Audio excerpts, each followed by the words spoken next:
Dead Rising is a series I've talked about heavily on this channel. I've spent hours playing, researching, and stressing over what makes these games so good. Whoa, I meant most of the games, okay? Let's not get ahead of ourselves. Dead Rising 1 and 2 are some of the most recognisable zombie games, and equally 4 is recognised as being one of the most disappointing sequels in gaming history, thanks to its complete bastardisation of the franchise's most beloved mechanics and illustrious journalist. Yeah, I've talked a lot about 1, 2, and 4.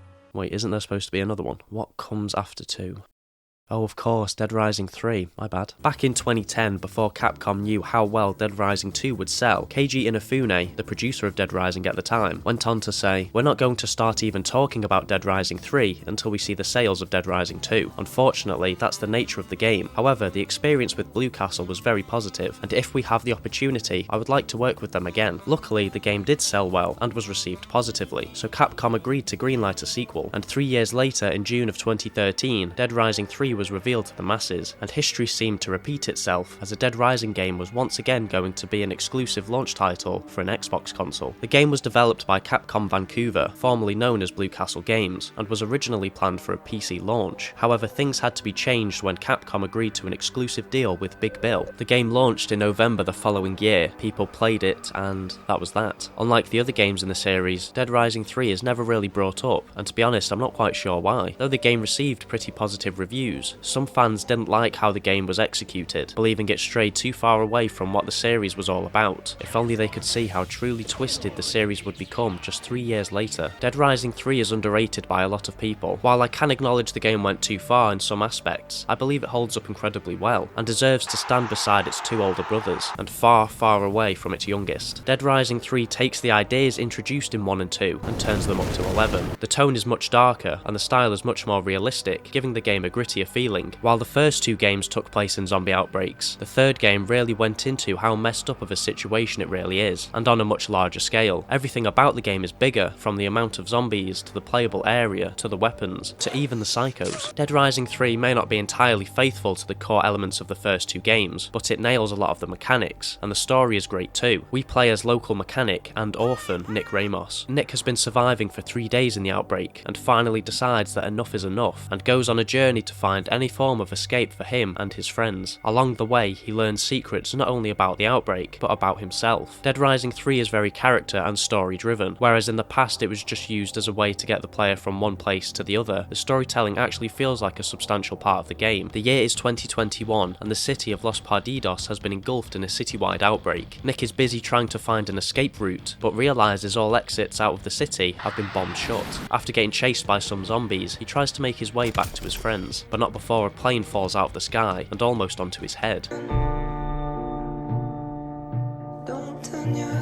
Dramatic video game title reveal. Gotta be one of my favourite genders. Nick fights his way through the streets of the city back to the diner where his friends are holding up. In this diner, there's Rhonda, Annie, Dick, and a couple of randoms that get eaten immediately. Turns out in the time between 2 and 3, infected individuals no longer needed Zombrex, as the government was offering to chip these infected people, which would automatically inject them with Zombrex. However, some infected people didn't want to be monitored by the government, and instead decided to go off the grid. Annie is one of these illegals, sounds a bit like a slur, and decides to go find her friends, leaving Nick, Dick, and Rhonda by themselves with a shit ton of zombies. So the trio decide Rhonda's garage is the best place to hold out. Turns out, once again, the military has decided to bomb the city to prevent the risk of further infection, meaning Nick and the gang have to round up any other survivors important to the story and repair an old aeroplane to get out of Los Perdidos once and for all. See, the other games had helicopters, but this one's got a plane. Nick and Rhonda decide to try their luck at the toll bridge, but it's been taken over by a gang of bloodthirsty bikers, led by a fella called Hunter.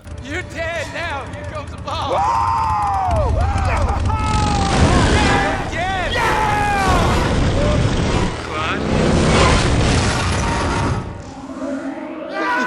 After taking out Hunter and his underlings, Nick reunites with his old friend Diego, who went AWOL after his unit got attacked by zombies while trying to save the president. Diego is actually the one who suggests taking the plane out of the city and goes to hand Nick the keys, which is when Nick gets bit by the world's most patient zombie.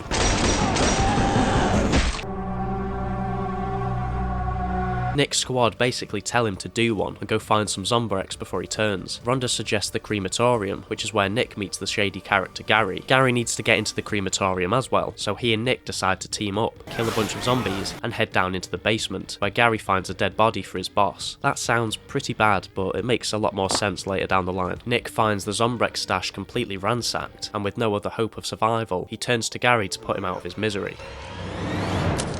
Oh my god. The universe works in mysterious ways because after that near miss, Nick notices that his wound has healed, which is completely unheard of in this universe. He didn't even pour orange juice on it or anything. Turns out the dead girl wasn't the right girl, but apparently Annie might be the right girl, so Gary offers Nick fuel if he can convince her to go with him. This doesn't go to plan, as Nick is still a massive simp, and instead decides to help the illegals take out some military equipment in exchange for fuel, and hopefully a little bit of pussy, if Red hasn't already got there first. Come on, Annie. We gotta get to Angel. I'll keep you safe.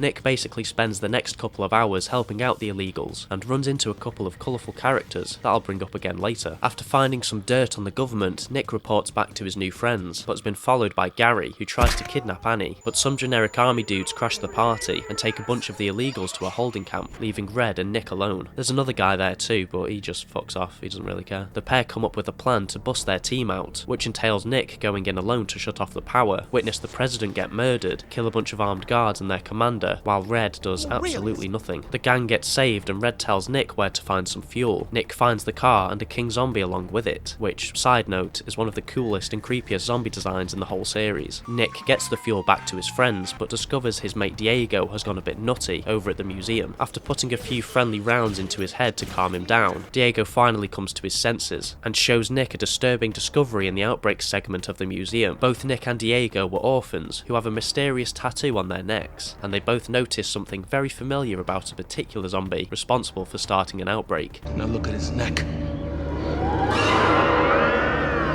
After that completely traumatizing ordeal, Nick brings Diego back to Rhonda, who thinks he's acting a little strange, which he is. Nick then grabs the final missing plane parts, and the boys set out to explore the neighborhood, but are apprehended by some generic army dudes again. Oh, hell no! Nick and Diego awake in a lab and are strapped down in chairs, and a woman called Marilyn, a character from Case West, makes a return and is planning to find out if either Diego or Nick have the cure inside of them, and she's going to find this out by forcing the parasites in their blood to grow rapidly. Unfortunately for Diego, he is picked first because he's a whiny bitch, and is killed by the swarms of bees and parasites that escape his body. Nick flees the scene and runs into our old friend Isabella Keys, who he tries to strangle to death because he remembered he's been drinking Stella all day. Isabella explains that she is actually trying to help Nick, and so they both agree to meet at the now functioning plane. All Nick has to do is get Annie back from the diamond panties, but now Gary is mega fuming with Nick and won't let him in unless he does him a massive favour. Luckily, Gary leaks just enough backstory so Nick can figure out he was the ex-husband of Rhonda. Nick then goes to get Rhonda, but finds her half alive with her arm missing. Her spirits are raised once Nick tells her about Gary, and she asks Nick to sort her out a brand new arm. After getting reintroduced to each other, Gary and Rhonda go and have a cheeky fuck, which lets Nick rescue Annie and gives everyone a chance to meet back at the plane. This is where Isabella reveals Nick's origins, as he was one of the 50 orphans Carlito brought to America with him, tying in nicely with the plot of the first game. It turns out that Nick is that guy, and Red sees this as a complete W, as he betrays everyone for $5 million. He is a realist after all. Come on, Nick. I told you, I'm a realist. Red gets flattened, Nick baits the general into giving the bombing run a one-day extension, and he and Annie finally embrace. Oh, but who comes rushing to the scene? The bloody motocross goat, and the only video game character to look good sporting the colour yellow, Chuck Green, now with some mutton chops. Turns out Annie is actually Katie from Dead Rising 2, and she ran away from home because she hated putting her dad through the stress of keeping her unregistered. The two reconcile and Chuck alphas Nick, but they both decide to stop comparing dick sizes just in time to board the plane. Rhonda and Gary decide to stay behind and help any survivors that might still be around, and the rest of the gang prepare to escape the city. But wait, where's the overtime mode? Yeah, well, the military's doing some shady shit. Who would have thought? So Nick and Chuck have to team up to shoot some drones, and then Nick has his big one-on-one fight with the military leader, which is pretty much a tick-off for becoming a Dead Rising legend. Nick does a sick finisher on the general, and that concludes the main story of Dead Rising 3. That's until we get a final cutscene of Isabella finding a computer in her old lab that reveals she is the one who started the outbreak, in order to find the orphan with the cure, which of course is Nick, so she could clear her name and be a hero for once. The good name of our family. Be a hero for once and for all time.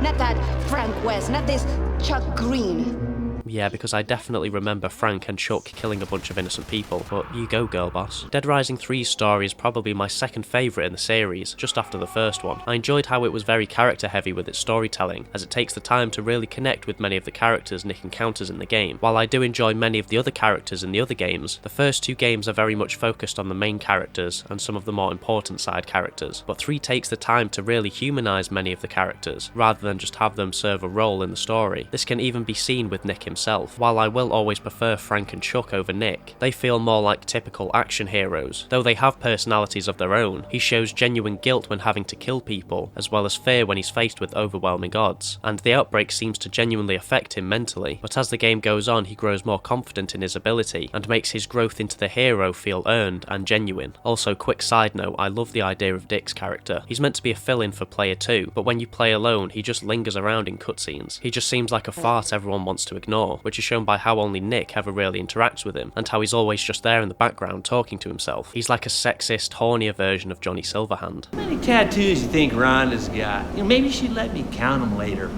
Dead Rising 3 is known as the Dead Rising game that changed the fate of the series, for better or for worse. It introduced a lot of mechanics and elements that Capcom Vancouver would infamously double down on. However, unlike number 4, Dead Rising 3 still keeps the spirit of the franchise intact, but majorly expands on certain concepts. The main goals are still to kill zombies, kill psychos, save survivors, and gain PP to level up, and turn Nick into an unstoppable menace. Combo weapons are back, and the arsenal has greatly expanded, allowing you to craft all sorts of weird and overpowered instruments of destruction. Some of them might seem over the top, but you soon realise you need them, considering there's a shit ton of zombies pretty much everywhere you go. Killing zombies has been tweaked slightly, considering you will be doing it a lot more in this game. Combat and movement doesn't feel as clunky and stiff like it did in the first 2 games, allowing you to quickly rush from one zombie to the next. Animations are slick and clean, and there's plenty of new moves and finishes to try out. Unfortunately, a lot of the game's difficulty is reduced, as it's incredibly easy to cheese boss fights with some of these weapons, but sometimes the game gets its own back on you by bugging out, or just cheesing you in a boss fight.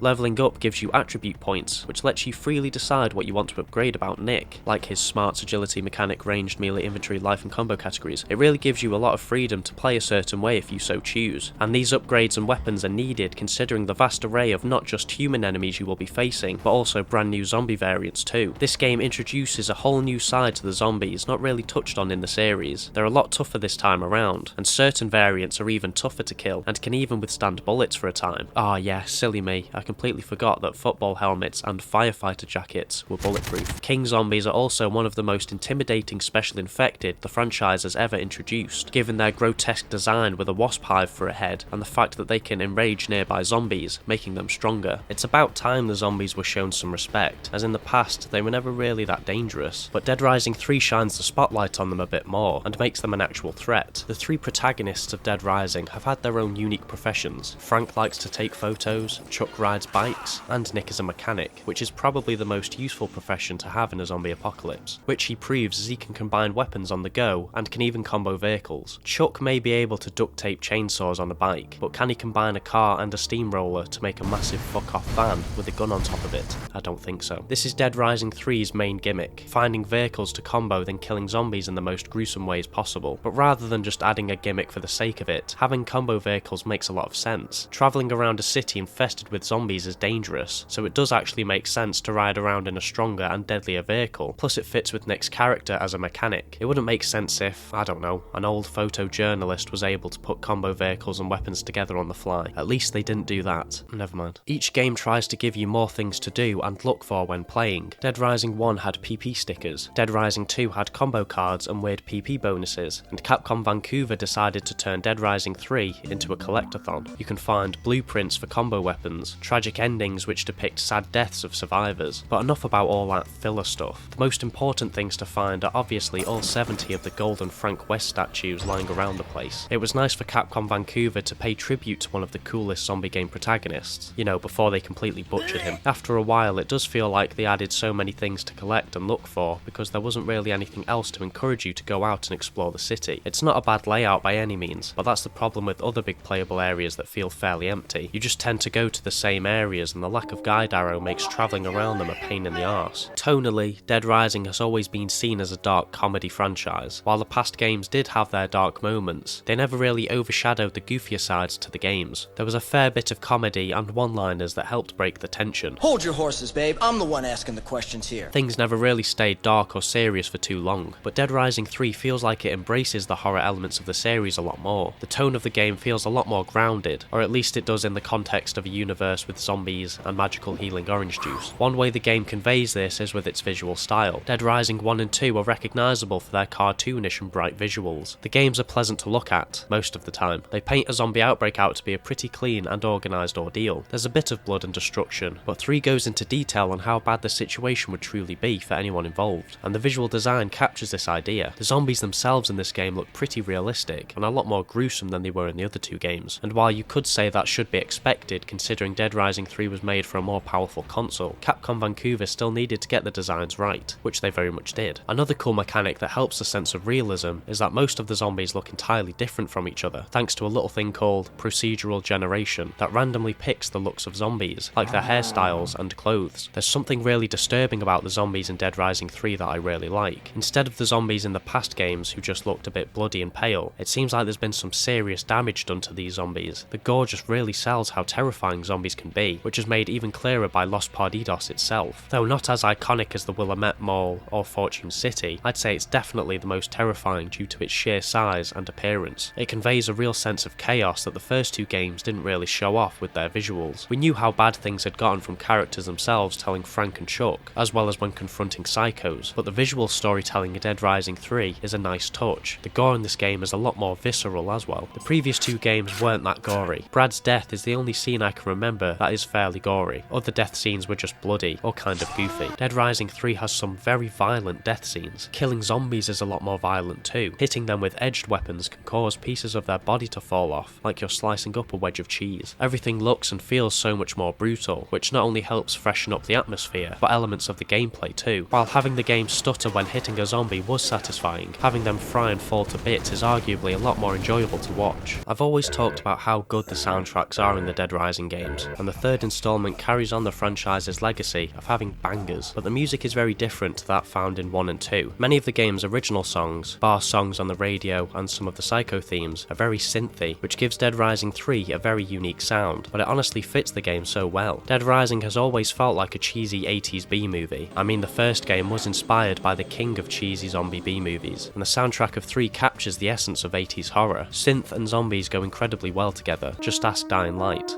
When the game isn't doing synthy stuff, it's busy crafting some of the most brutal sounding EDM boss themes the series has ever seen. Some of them sound just downright demonic, which really sells the twisted personas of the psychos they belong to. As well as being the most brutal in the series, Dead Rising 3 is also the horniest out of the bunch. Dead Rising is no stranger to sexual innuendos and raunchy moments, but Dead Rising 3 really takes the cake. I don't know about anyone else, but I found it really hard to play the game with one hand. I feel like the character designer was very sexually frustrated while drawing up some of these characters. But what's more iconic to the franchise than Frank West's pepperoni nipples? Psychos. Fans of the series always talk about Adam, Slappy, Cliff, and Sean, but there's never much love shown for the psychos of Dead Rising 3, yet they're some of the most unique, weird, and terrifying the series has ever seen. As expected, you find psychos in the main story as well as in the side quests, though unfortunately the surprise of running into a psycho is ruined by the fact that psychos are specifically marked on your map, killing any initial shock you might have when facing them for the first time, though this is still kind of the case during certain other survivor missions, but I'll bring that up again later. Many of these psychos are way more violent and irredeemable than many of the others we had been previously introduced to. I've already mentioned some bosses that appear in the campaign, like Red and Diego. I brought them up simply because they are heavily involved in the story. Diego isn't really a psycho, he was just having one of his silly goofy moments, and Red isn't as interesting or memorable as some of these other kooky characters. Something interesting about 7 of the psychos in the game is that they represent the 7 deadly sins. Harry Z. Wong is the first psycho you meet and represents wrath. He attacks Nick for defiling his Zen garden, so zombies can roam around here no problem, yeah? After battering the shit out of him, he goes off on his wife and kids before taking himself out. The next deadly sin comes in the form of Albert, who represents greed. You meet Albert when you agree to help Red and the other illegals take out some military goods. While Nick prepares to destroy some equipment in some dingy old cellar, he is drugged by Albert, who plans to sell his organs on the black market, with some of his past and next victims strung around his hideaway. His boss fight is one of the more intense ones in the game. Unlike most of the others where you can just cheese your way through them with overpowered weapons, all of your items have been taken away from you, and at the same time you are hallucinating, which causes nearby survivors to look like Albert, meaning you could be fighting Albert, or just punching the shit out of a random survivor. After finally getting the upper hand, Nick manages to drug Albert, which causes him to hallucinate zombies ripping him apart, when in actual fact he's doing it to himself. Another example of just how brutal this game gets at times. This sexy beast is Darlene, who surprisingly represents gluttony. Wow, didn't see that coming. You encounter Darlene in a diner, again, shocker, who is hogging all of the food for herself, and when some random dude tries to help himself to a plate, she stabs the poor guy to death with her giant fucking spork. Despite being fairly large, she whizzes around the diner at top speeds thanks to her F1 scooter, and in the end chokes on her own vomit. Another brutal end for one of the psychos. Jerry takes the place of Pride and is found admiring her muscles in the local gym. She gets insulted when Nick refers to her as a fella, and so threatens him. Nick, not learning his lesson and being incredibly based, does it again, forcing him to defend himself against Jerry until a cabinet falls on top of her. Besides Nick's reaction to her death being quite funny, the 2 songs that play over this fight are probably my favourite in the game. One is a kick-ass rock song, the other sounds like a hypnotic 2000s banger. The next guy you wouldn't want to meet in a dark alley. His name is Dylan. He is the lust psycho, and he's a bit of a gimp, literally. To put it lightly, Dylan is a sex-crazed maniac, and has made his goal in the apocalypse to sexually harass every survivor he comes across, which includes Nick.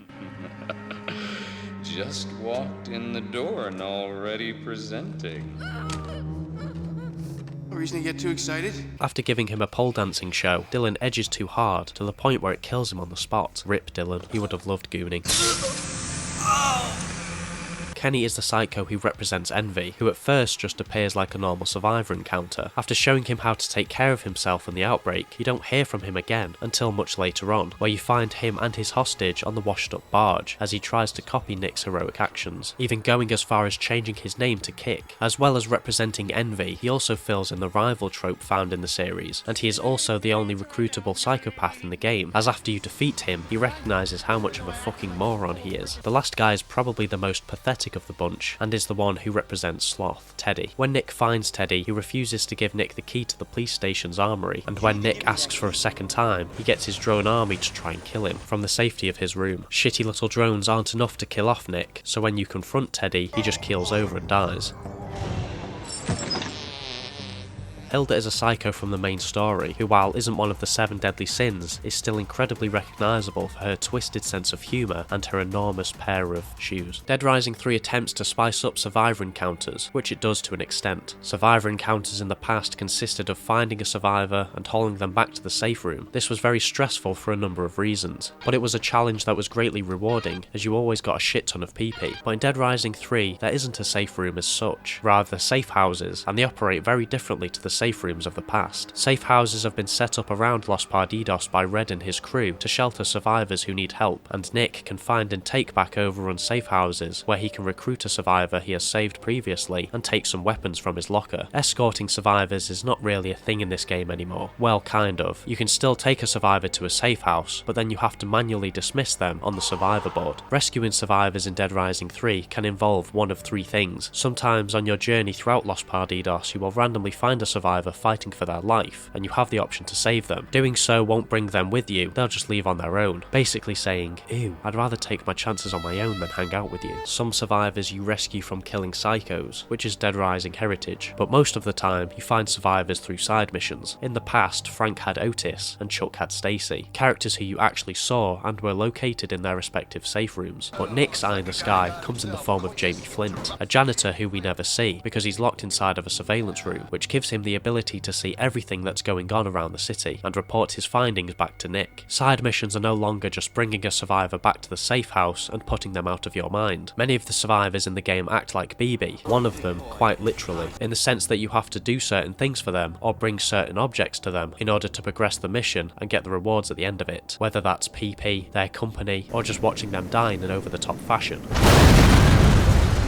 The side missions were clearly changed to try and make them feel less fiddly, but most of them still end up being fiddly because you have to rush around the city finding things for them, which if I'm being honest is more annoying than just escorting them. A redeeming factor is that you actually get to hear them speak this time around, which gives each character a little bit more personality, and many of them are fairly likeable and memorable. I mentioned before how psycho encounters were a little bit ruined by the fact that you were told which missions were psycho encounters, which killed any surprise you might initially have. Luckily, all the magic of getting jump scared by a boss isn't completely gone, as there are psycho encounters hidden in normal survivor missions. Certain survivors you initially help turn out to be knobheads, and after Nick refuses to do their dirty work, they turn on him. Another cool element is that each survivor has different stats, making them better or worse in a variety of situations. While there are some downsides to the side missions in number 3, like how rescuing survivors no longer feels necessary or rewarding, and how you can no longer have an army of survivors following you, many of them feel a lot more real, and the different encounters help spice up what is usually a very repetitive element of a Dead Rising game. Dead Rising 3 may not be everyone's favourite in the series, but it definitely deserves a lot more love than it got. I genuinely struggled to find flaws in the game, besides from a few nitpicks, like the guide arrow and the lack of survivor escorts. Its style and personality give it such a unique feeling that no other Dead Rising game can give you. Just taking itself that little bit more seriously and putting focus on its characters and their stories gives it a realistic edge. The characters don't just feel like tools for the protagonists, and they actually grow a little bit in the story too. You could see this as the edgy game in the series that tried to appeal to a hip, new, horny audience, but a lot of the edginess actually benefits the game's quality. Who knows, maybe if people had shown this game more love, Dead Rising 4 wouldn't have turned out like, well, Dead Rising 4. This game not only changed my perspective on the series, but also morphed my taste in women.